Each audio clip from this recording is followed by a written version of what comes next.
Welcome to It's a Woman's World, a show which discusses any and all topics under the sun from a woman's point of view.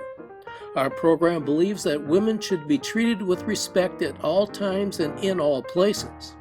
Here's today's moderator, Nadia Jordana. Hello and welcome to It's a Woman's World. I'm Nadia Jordana. We have an important guest today. Her name is Jody Beaulieu and she is Red Lake Ojibwa. She has some important things to share with us today, but before we talk to Jody, let's meet the co-hosts. Barbara Lavalure, welcome to the show. Megwitch, thank you so much. I'm excited to be here and have some questions for my friend Jody. Yes, thank you for introducing her to us. We're really looking forward to hearing all of the things that she has to share with us. And Beverly Crosby. It's such a pleasure to be here. What an interesting topic we have today. I'm really thankful to be part of this. It's going to be fun. It will be, it will be. And Susan Strauss. Dr. Susan Strauss. Hi, Nadia. Hi, everybody. And special welcome to you, Jody. I was so excited about today's program because I've got a real interest in anything dealing with Native American, indigenous people. I just think their culture is fascinating. So I'm really looking forward to what I learned from you, Jody. And welcome to you, Jody Beaulieu, to be our guest here today. We're delighted to have you. Could you maybe kick this off by telling us a little bit about you? Sure. I would first like to introduce myself in my native tongue. Misquagamiwizaga Eganing in Donjiba. Makwa and Dodame. Makadewi Gabawiki Kwe Indigenous Cause. I said I'm from Red Lake. I belong to the Bear Clan, and my name is, my Indian name, my spiritual name is Black Standing Woman. Ooh. I go by, my legal name is Catherine Beaulieu. My nickname is Jody, and I was given that name because my sister couldn't say Catherine Josephine, so Jody became the nickname. And usually we use that with, it's a name of endearment. And should I go on as far as my background a little bit? Just a little bit. Okay, I'm an enrolled member of the Red Lake Band of Chippewa Indians. I've been a long time educator and advocate for our people. I have a background as far as activism, Alcatraz in 1969, Wounded Knee in 1973, Pitt River in 1970, 637 acres that we reclaimed in by Woodland, California back in 1970. Advocating for tribal enrollment as far as squaring that away. It's actually mathematical genocide, which I could go into later on. I've raised two daughters who both have a degree. I have a degree. Three of us are recipients of the Ethel Curry Scholarship. And I bring that up because Ethel Curry was raised in Wisconsin, and she later became worked for Mayo Clinic Hospital down in Rochester, and she left an endowment for Indians for scholarships. So there's people that are coming around learning the history and trying to give back in some way because of all the atrocities. And when we talk about the atrocities, we also got to talk about the resistance movements and the activism that goes along with it to give our people back the empowerment to be self-sustaining as we were and are becoming, and also to take back our language is a very important thing that was more or less tried to beaten out of us pretty much from the boarding schools, and maybe you've all heard about that. But yeah, and then in tribal, I worked for the tribe for 17 years in the archives and library, collecting our history, making it available and accessible to our people, which isn't usually the case. Growing up in North Minneapolis, experiencing prejudice, my mother always used to say, be proud of who you are, you know where you come from. to my grandmother, who would say when I was out at UC Davis going to school, she wrote me a letter, which I still have to this day. And she said, whatever you do, my girl, don't become a houseplant. Oh, that is so. From that point on, and earlier on, when my mother set the example to care for other people, we used to host people coming down from Red Lake. So from there, I got the feeling of giving. From there, I got the feeling of taking care of others because my mother had to work and I was responsible for my younger siblings. But putting on a play with them in the backyard, using that creative part that sometimes gets stifled by the educational system. And right now we're in a time period where we have to go by a machine. And that was introduced to me a long time ago out in California, but that's another story. That is so great. I think we'd like to ask you a few questions. Okay. And get some even deeper in depth to some of the things that you mentioned. Absolutely. Yeah. Barbara, Absolutely. would you start? I would love to. I know you touched on this very briefly, but I would love to hear how the prejudices you experienced personally growing up has shaped your life and your commitments. Very good question. Thank you, Barb. Like I had mentioned that in North Minneapolis, when we used to get in disputes, little squabbles with our neighborhood kids, across the alley is symbolized by a Catholic family that lived across the boundary. Just kidding. But the boy, I distinctly remember, he would say, go back to the reservation where you belong. You know, and that's come about even with the President of the United States. Now you might want to bleep that, but you know, he was telling the squad to, you know, that's very same thing as coming alive again, you know. And that then all the way up to going to Winona State Teachers College, I heard that Hollywood Indian sound, woo, woo, woo, woo, woo, from up above in a dorm. And I would walk by, you know, I'd had my hair braided, intertwined with ribbon, and you know, I had really long hair and I took care of it. And then I was, you know, given that kind of attitude. So one time it happened when we were on the same level. He wasn't up in the dorm hiding out. I was walking down the sidewalk to go to the cafeteria and I heard that sound and I whipped around. And I don't know where these words came, but they came. And I looked at him, right up to him, and I said, what sound do you want me to make when you go by? So anytime we face that kind of prejudice, because he did turn around then and he wanted to be a friend. But if you don't face it and you don't stop it in its tracks, it's going to continue. They get away with it. And it's not just our people or Black people or Hispanic or Asian that need to stop this. It's the people that have had the privilege to get by with it all these years. Absolutely. Amen. Absolutely. Thank you, Barb.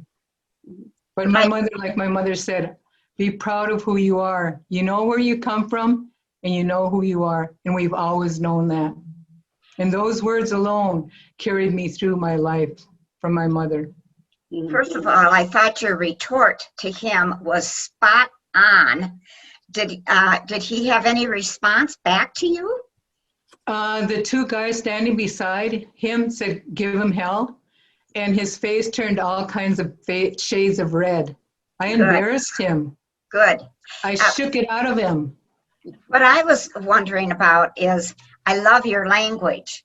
And I know that it hasn't been taught now, is my understanding. So is it being taught now so that the language does not get lost? Thank you, Susan. It's very important that our language continue, and it's never been lost. There's a language revival going on. We have immersion schools in Red Lake. There's immersion schools in the cities.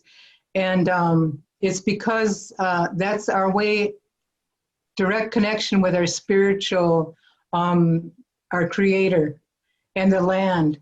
And so in our language, there's no swear words. Everything is like, you can't just translate it to English. It's like my mother's name describes a brook flowing south, or other names. My uncle's Indian name is an eagle flying in the sky, soaring in the sky. So it's a very descriptive language.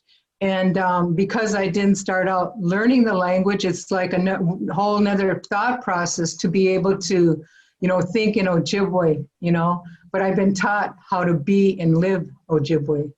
Do the kids today look forward to learning the language or no? That's yes, what I've heard. my 3-year-old, he said, they call me Gaga. Gaga, how do you say miigwech in Spanish? I thought, wait a minute now, he's asking me in Ojibwe how to say thank you in Spanish.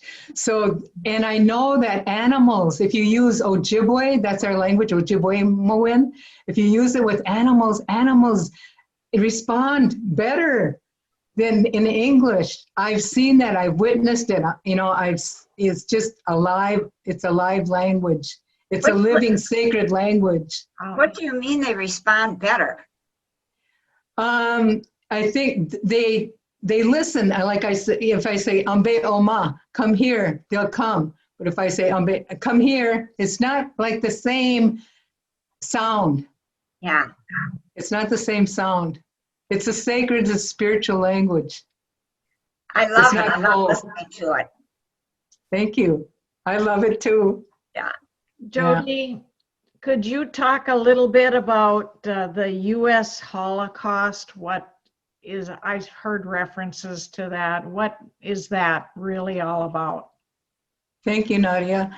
That came to me a while back, that there are some tribes that are extinct. They're gone forever. And there have been times in the history, the Sand Creek Massacre for one, where the Indians were told that if they were to remain in peace with the United States infantry, the government, that there would not be any harm brought to them. But yet the infantry came down and wiped out that whole village there. And I've seen the results of that.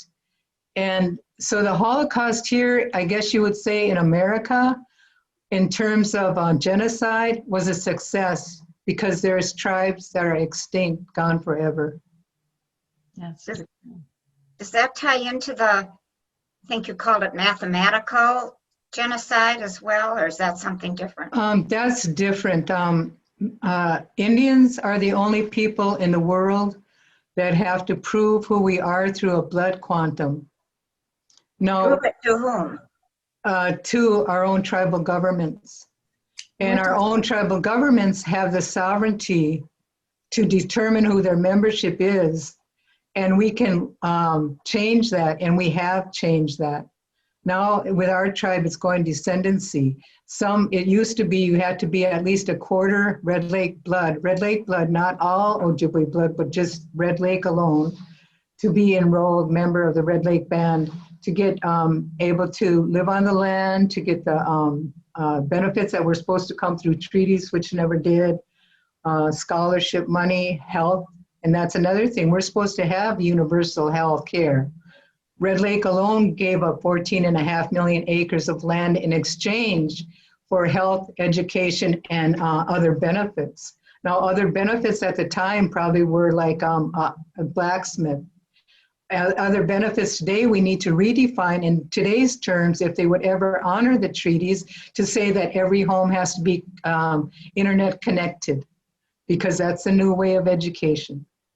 So there's so many things that are yet to be done. Those promises that were all broken, and the Upper Red Lake that they stole because our tribe did not agree to allotment. Our reservation, the Red Lake Nation, is a closed reservation, meaning that the land doesn't look like a checkerboard as other reservations are. Like you have Indian land, you have non-Indian land, state land, federal land, BLM, whatever. But in Red Lake, when you cross that line, that border, you know you're on Indian territory. So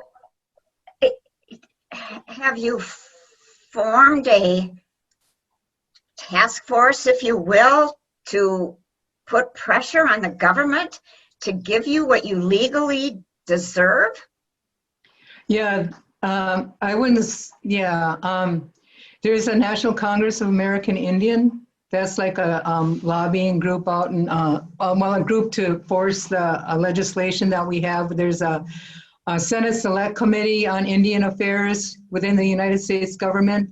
The United States government formed back in 1849 and 1825, and then about in 1849, it was started out in the Department of War. It's a department in the government that is overseeing the affairs with the American Indians, okay?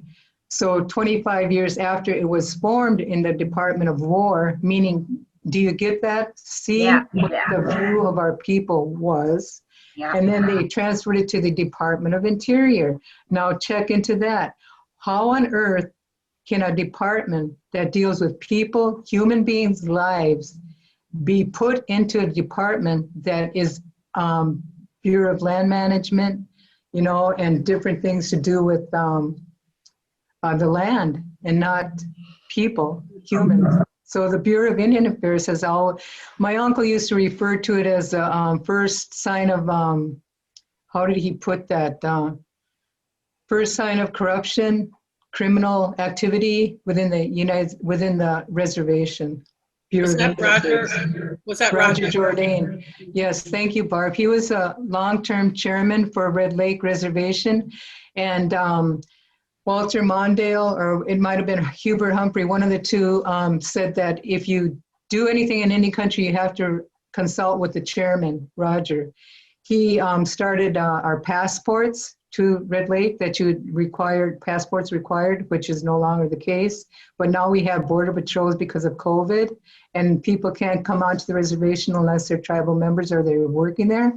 And then he also proposed, and we were the first tribal nation to have our own tribal plates, which was a contentious issue because you're profiled then, right? And some of our own tribal members didn't dare to put up with that, you know, that kind of hostility that you would get in being stopped by the police more often than not, you know, but it came to be, and now other tribal nations have their own tribal plates, which saves us tax money, and it goes into our own coffers and not paying the state of Minnesota the tax money that they would get if we bought a car or buying tabs. So he saves a lot of money there. I have a couple questions for you, Jody. One is, you mentioned other tribal nations. Do they have the same or similar concerns that your tribe does?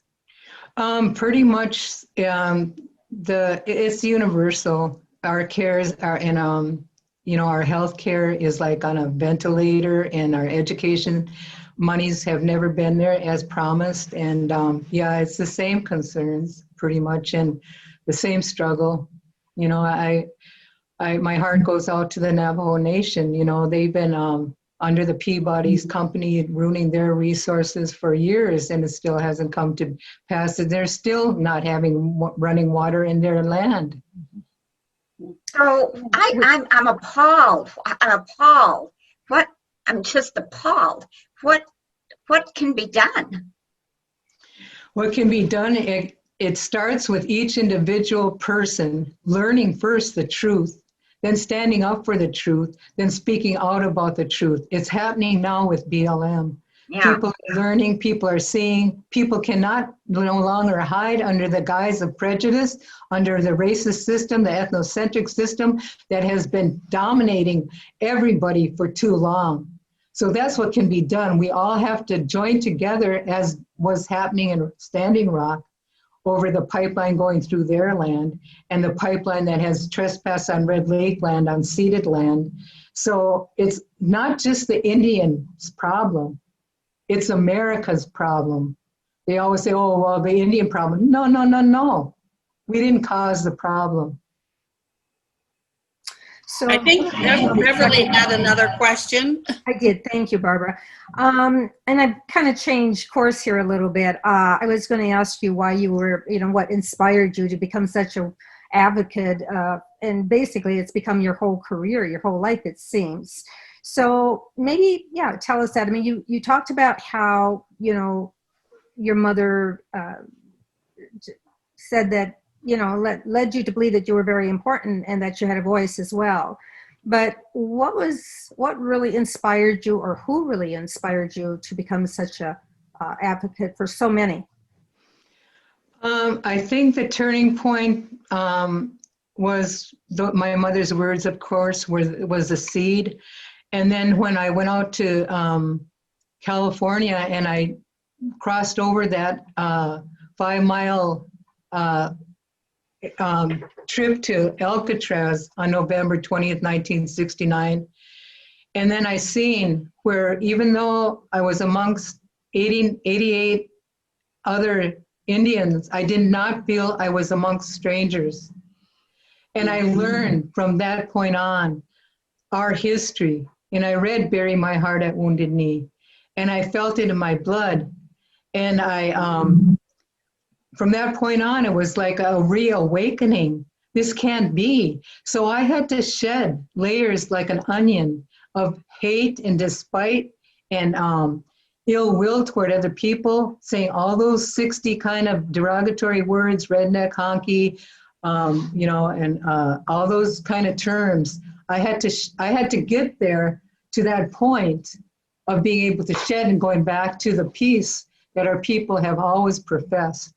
So I had to learn, just like everybody now has to learn. A lot of people have to learn the truth about America and about the indigenous people in America and how we've always professed peace. We've never gone to war in the sense that America has ripped off everybody in terms of going to war at all. It's not the way of the human being. It's not the way it should be. That brings me to a couple of questions about government, like different acts in the government. The American Indian Freedom of Religion Act, and then there's the 1889 Agreement and the Allotment Act. Could you speak to those two? What they meant and what's happened? Right. I'm going to back up a little bit. Thank you, Barb, for bringing that up, because I failed to mention that Alcatraz is credited for stopping termination. Termination is where the United States government actually disbanded, abrogated the treaties with tribes, and they were no longer federally recognized, no longer able to get the benefits that they were deserving. And then it was like you no longer existed as an Indian anymore, terminated our people, kind of like genocide. Can I just ask real quick what you mean by Alcatraz? I'm thinking of that island off the coast of California, the prison. So I've got a feeling that's not what you're talking about. And that is exactly what I'm talking about. What is what you're talking about? Because there's an agreement, 1868 Fort Laramie Treaty, that said that any land that's vacated by the United States government would return to the American Indian, and the federal government had that prison out there and it was vacated. So by rights, it should have been returned to the American Indian, but it never happened. So we had to go out there and physically make a stand and say this land is ours. And but they removed us after 19 months of the occupation and never lived up to that. So now it's the Park Service is running tours out there that we wanted to do, and we wanted to start a cultural center. We wanted to start a museum. We wanted to start a place where our people could come and learn about our ways. And the rebirth was there at Alcatraz when we united as Indians of all tribes, that we were no longer going to go through the division that the United States tried to create between us. And then you think about the Religious Indian Freedom Act that Barb had mentioned. You know, they took that part of the Bible, I guess it is, God helps those who helps themselves. Well, they took it to the extreme. They came and helped themselves to our land without us being able to, they pushed us in a corner. They said, okay, if all you Indians, you're not using this land as you should, you're going to be allotted 160 acres per head of household, and the rest of the land is going to be given to timber barons and squatters. That's what happened with the Indian Religious Freedom Act. If you go, they took it like Manifest Destiny. They had the right to come across our land and clear up. The Lakota people were promised their land, and then when they discovered gold, well, that was out. That was thrown out, that they have the right to their land. but all honor to the people of Pine Ridge. They have millions of dollars sitting with the United States government if they want to sell out the sacred Black Hills, but they refuse to do it, yet they are one of the poorest reservation economically, but not culturally in America. Can I ask you, it's total change in subject, but Native Americans have such a rich artistic culture in their beadwork, their sewing, their singing, a Native American flute playing. And I was wondering if you could just speak to the beautiful statue in Bemidji, Chief Bemidji statue, and say a little bit about that. Okay. And anything else about Native American art you choose to speak about. When I was on tribal council, I served on the tribal council as the secretary of our tribal nation for 4 years. And a group of people came up to my office and they said, Jody, what can we do to bring our communities together? And in their mission statement, they had a word that said accept. I said, well, you could change the accept to respect. And I said, then you go to that didn't happen all at that time at that meeting, but that was previous to the meeting. And then I said, well, first you can, when they were in the office, I said, you could start out with your namesake. You know, they have a folklore statue down there, and it just doesn't give the integrity or the dignity to Chief Shana Wishgung that he deserves and that our people deserve. So let's start by rebuilding a statue and making it one of honor and integrity. And it took us 6 years to meet with all the communities and then go to the city council and get the 4 plaques that are educational that stand behind Chief Bemidji. And one of the plaques is, we had a controversy over because we had the quote from Andrew Myrick from down in the 1862 Dakota War. And he said they backed up the Indians. They weren't giving them the annuities that were promised for the land. They took their land that they were thriving off, living off of, and squashed them in a corner. And so then the war broke out. And he said his words that we have on the plaque, that was a controversy. They did, one of them on the city council did not want his quote, and I quote, "If they're hungry, let them eat grass or their own dung." You know, and the city council woman that was against having that on there, she said, I don't want those words in our town square, you know, excluding us. Hey, wait a minute, we pay taxes here. This is our town square too. It's just that type of mentality that, and I said at that point in time, we have suffered with this history for all these years. It's about time that the truth will rise, and only through the truth will we all have transformation and healing. On that note, we've run out of time, but Jody. No, there's so much more. I know, we're going to have you back on the show at some point. This is so fascinating. Susan, It is. Beverly, and Barbara, and Jody, especially you. Thank you for being here. And thank you all for watching It's a Woman's World. Miigwech. That means thank you. Thank you all. Bye. Special thanks to my friend Barb.